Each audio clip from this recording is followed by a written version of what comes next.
Let's look at how to calculate distance on a number line. To start, I want to actually look at the distance from a number to 0.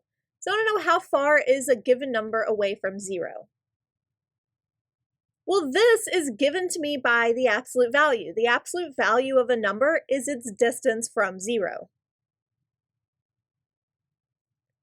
We define this to be x if x is greater than or equal to 0. So if we have a positive number, the absolute value is just that number. Negative x if x is less than 0. So if we have a negative number, we insert a second negative sign in front of it. X is negative, another negative will make it positive again. So if I want to take the absolute value of 3, I would just get 3. On the other hand, the absolute value of negative 2 would be negative 2, since negative 2 is less than 0, which is just 2. We can use the idea of absolute value to define the distance between two given numbers.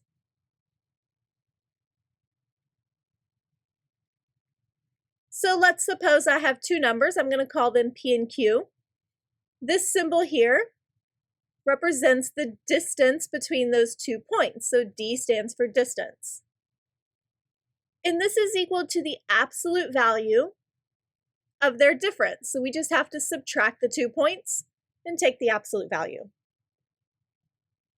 So if I want to take the distance between 3 and 7, we would subtract 3 minus 7.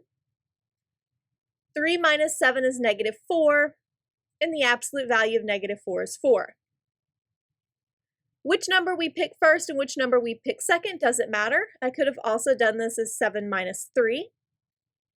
7 minus 3 is 4, and the absolute value of 4 is 4. If I want to find the distance between 4 and negative 2, I would take the absolute value of 4 minus negative 2. In other words, 4 plus 2, 6, and the absolute value of 6 is 6. If I would have reversed those, I would have negative 2 minus 4, which would be the absolute value of negative 6, which is also 6.